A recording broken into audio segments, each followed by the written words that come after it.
Hiya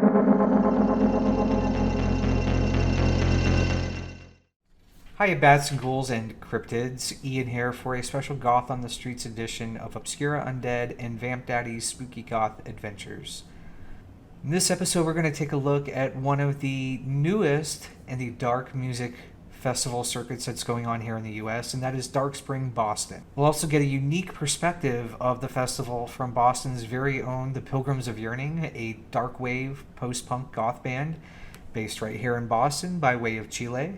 We'll also take a little bit of a look at the festival itself, albeit kind of brief. So this year's Dark Spring Boston was held May 6th at Boston's underground music venue, the Middle East Room. And it took place over one evening with 8 bands, all ranging in different styles of dark music, from synthwave, post-punk, dark wave, goth. Each band was very unique in what they brought to the table, and while most of the bands were based out of the northeast of the US, we did have 2 that came all the way out from California, that being Harsh Symmetry and Blood Handsome.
The evening before the official fest kicked off, there was a pre-party that took place over at O'Brien's Pub in Allston, Massachusetts. This is a music venue that hosts a lot of punk and alternative bands regularly. The evening had a special performance by Boston's Pilgrims of Yearning. It was kind of a unique show that they don't really do normally when they play live, and they were joined on stage by Nicole Ferree of the band The Spearmint Sea, who's also the promoter for Dark Spring Boston, as well as Lisa Wood, who I did an interview with, Lisa and David of the band Ghost Painted Sky.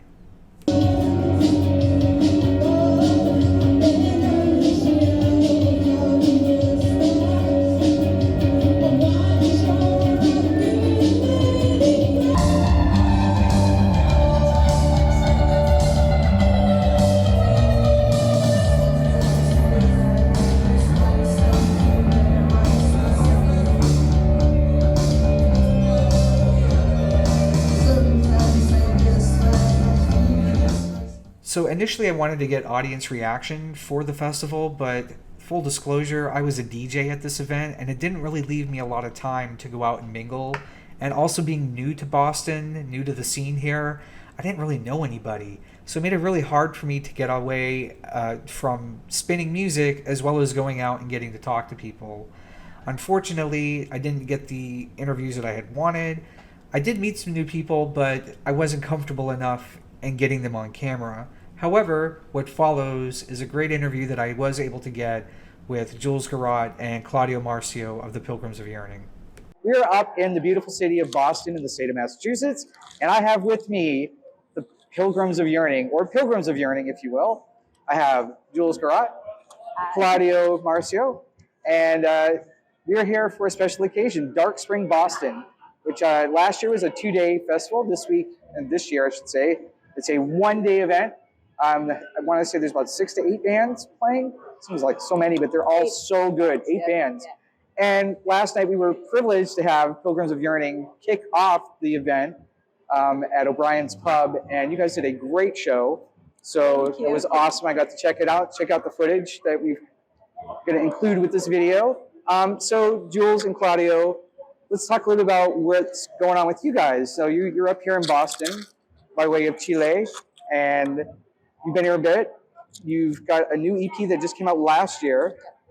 Great video, which I've already done the review on. I feel very honored actually to be getting to do this interview. Thank you. It was a great review, by the way. Yes, I loved it. Like Lamar, check it out on here on Obscure Undead, the video reaction review, and also check out their channel for. You guys have a YouTube channel, right? Yeah. Yeah. So definitely, I know that Yami Specci, they had posted the video originally, premiered it for you. Yes. So that's why I don't know if I had found the channel quite yet. But check out Pilgrims of Yearning's YouTube channel. So, Hadal, the new EP, you have a new album coming out soon-ish? Exactly. Yeah, it's on the works. Yeah. In the works, cool. It's in the And works, yeah. I have to ask you, from last night's show, you had backup singers, which was like something that you don't see a lot with post-punk, goth, dark bands. What's the inspiration for that? I gotta hear this.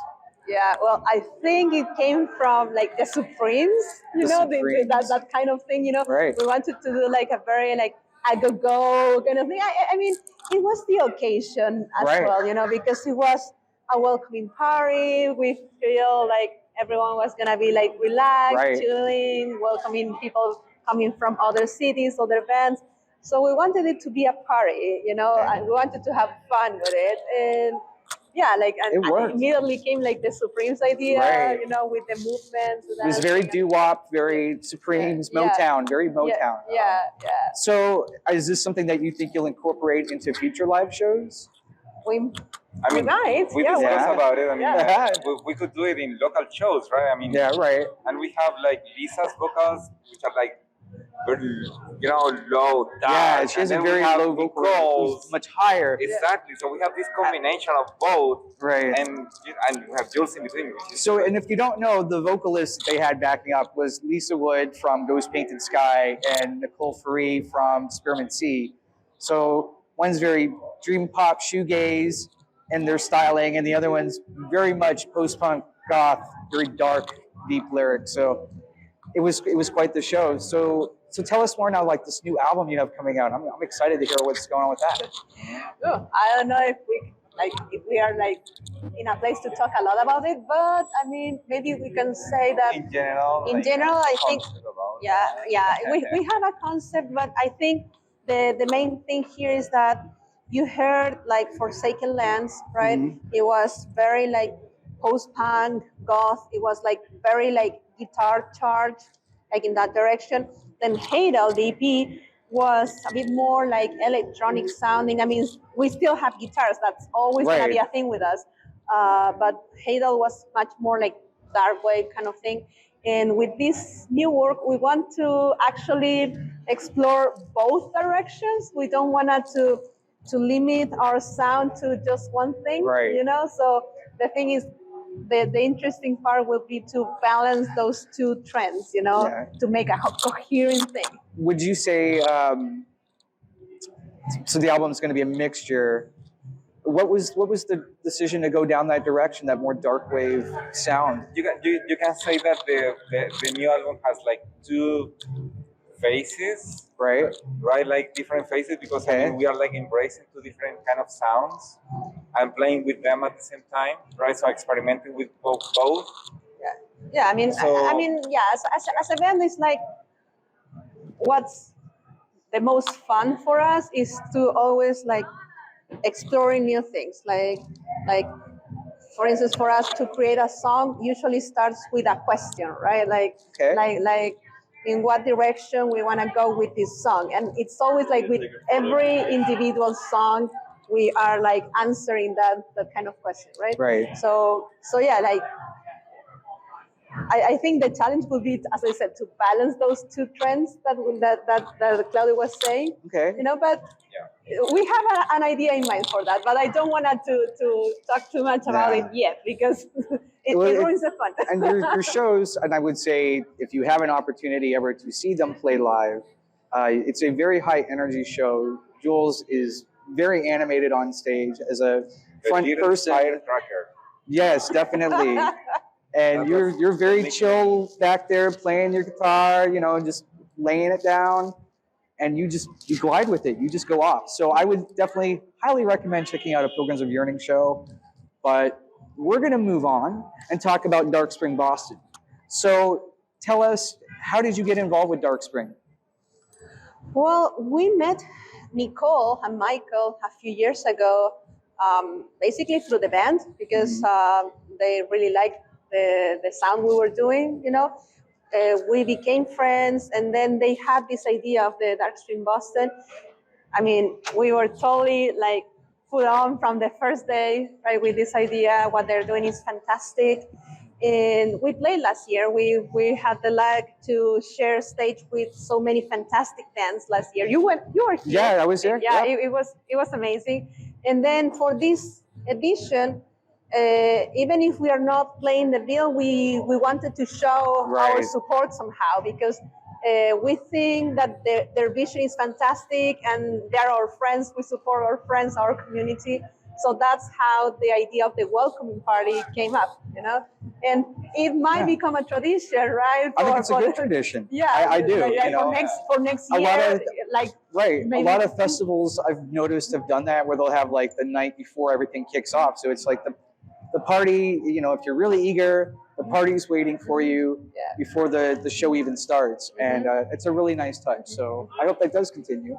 So now this year, did you have any hand in selecting any of the bands, or was this? Oh, no. By all means, we are there to support them, not to tell them anything about what should they do. Is their vision. They create their baby. Yeah. So we are rallying for them, but we don't like to. We wouldn't interfere like. Okay. I don't think we have that kind of power either. Well, what I've noticed, Nicole, as being a good promoter that she is, she does solicit feedback from people. I've in my talks with her, and I've noticed that a lot of good promoters tend to do that. They talk to people in the community and they say, "What bands are you listening to?" And they have their own ear to the ground as well of what's going on. So, now, what has been your favorite part about Dark Spring this year? What have you enjoyed so far with it? I think I've enjoyed that it has been very centered about the local bands here in Boston. That a lot of festivals in the national scenario, they don't give local bands a lot of love sometimes. No, you're right. Yeah, so usually the local bands go right in the beginning. Yeah. And if you get there too late, you miss them. Yeah, exactly. So I have liked that, and as always, the Dark Spring Boston vision is not to have like the most consolidated bands, because with money everyone can do that, everyone can get the most famous acts. What I like is their vision of spotting which artists are something special in the scene and bringing them here before they come bigger, and before you have to before they're headlining Right, so they have that kind of vision, so. and just as a fun fact, SYMMETRY, who we saw this night, right? He is touring the East Coast now, and the reason he came to the East Coast was because of this festival. So interesting. All his tour in the East Coast was based on this festival. I've been following SYMMETRY's his route. He did Texas shows. I know he did Florida. He's gone all the way up, like you said, East Coast, Baltimore, New York. So yeah, I think he played Philly. That's really interesting. I did not know that. Yeah. So if you're not familiar with SYMMETRY, definitely check out SYMMETRY. I would put them in the dark wave category. Yeah, dark wave, synth pop, dark wave. Yeah. So too many genres, subgenres. I just listen to music, man. Whatever sounds good. If it sounds good, I'm listening to it. So definitely. And is there any bands that you've seen so far that have really stood out to you, that have been wow, that's a killer band? Me, Beta Race was Beta Race, okay. Yep, and Pleasure Coffee too. Pleasure Coffee. Yeah, I agree on your choices. Yeah. Okay, very cool. And do you think other cities could benefit from events like this? Other scenes? I think and I hope that Dark Spring Boston grows more as it comes. And we have a version, I think, in Berlin. It is based off we of have a version in Berlin, but we have also a version in Baltimore. In Baltimore, so right? Baltimore, right? Oh yeah, that's Berlin is the parent festival. Exactly. Right. So everything the Baltimore streams one from there. Right? So we can see a trend that this is growing, and this is, of course. Yeah, I mean, I've Very noticed good more and news, more. you know, what Nicole is doing here in Boston Definitely. is amazing. You know, how he treats the artists, you know, the conditions, the you know, the venues. It's all Yeah. the experience is an amazing experience. Right. And how about people? Have you met new people this weekend? A bunch. Yeah, I would say like between yesterday and today, you know. And you know what caught my attention is that several people that we saw yesterday and tonight were not necessarily goth people, Right. you know, but they were having such a great time. It was amazing, and I love that. I think that's one of my favorite parts of tonight, of the festival as a whole, you know. So That's Boston. That's Move Boston. over. Get off the sidewalk a little bit. Yeah. That's Boston. That's Boston. Yeah, we are out on the streets. This is literally goth on the streets. Like, that's what we've got. But I will pick up with the whole thing that you said about, I hate using the word normies or just non-goth Let me tell you, people. I mean, there were 3 guys with like white shirts. Right, they look like dude bros. And Nicole was telling me, hey, those guys are, you know, the best people in this party, you know. They're having a great time. They're dancing. They're bouncing up and down. They're buying drinks at the bar. It's an amazing So environment, never judge a book by its cover. Yeah, you never know who might pop in. I think what makes me, for instance, the same with whenever like people follow us on Bandcamp or whatever. I have to confess, I spy on all of them. So I check on like what music are like like our followers here and right. stuff. And what makes me the happiest is when I see someone who just listens to very random music and suddenly, he likes. And you caught their ear. Yeah. Yeah. So it's the same like tonight, right? Like people who are not necessarily into goth per se, they come and they have a great time and they enjoy the bands, you know. Absolutely. Yeah, they're living their best lives, you know. Right, and you know what? They may come back next year, black lipstick, all dressed in black. Yeah, exactly. They may totally change their look. You never know. We should have the Waning Moon here playing in this festival. I would love the Waning Moon to play. That's a hard part though, because that band, we've got somebody that's in Costa Rica and down in Florida. Like that would be some logistical navigating for that. But Nicole has put that offer out. Yeah, I'm sure. We know about those logistic stuff. Yeah. So now we talked a little about like the surprise questions, and I kind of prepped you last night for that. So I'm probably just going to have to hand the easy one. I still really like the question of what U.S. city. Actually, you know what? Let's go international. Okay. You're an international band. Okay. What country or what city do you think would you be most likely to be abducted by a UFO and its space aliens in? All right, let me think. You want to go first? No, you go. I have my question. I have my answer already, but okay. I want to see your. No. I would say like Chile, the Valle del Elqui. Like it's in the north of Chile, and it's a valley that's very famous for UFOs. Like a lot of hippies living there, and observatories all the way around. So it's a pretty common thing, UFO. So probably, So hippie communes bring the UFOs out. Okay. Yeah. Yep. In Chile. Yep. Interesting. Yeah. Claudio? Right here, right now. Right here, right now. So they're between us.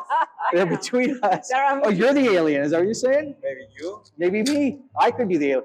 You know. Maybe them.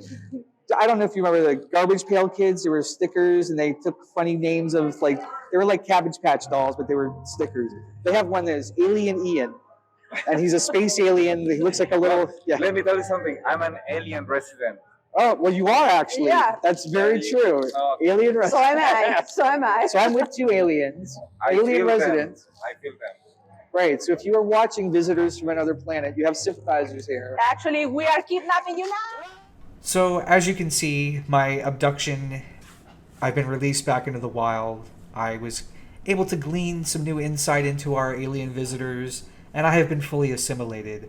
I do hope you enjoyed this special Goth on the Streets edition of Obscura Undead and Vamp Daddy's Spooky Goth Adventures. There will be more to come. And if you go ahead and leave a comment or thoughts about this episode, that'd be awesome. Otherwise, go ahead and click subscribe, like the video, and as always, keep it spooky.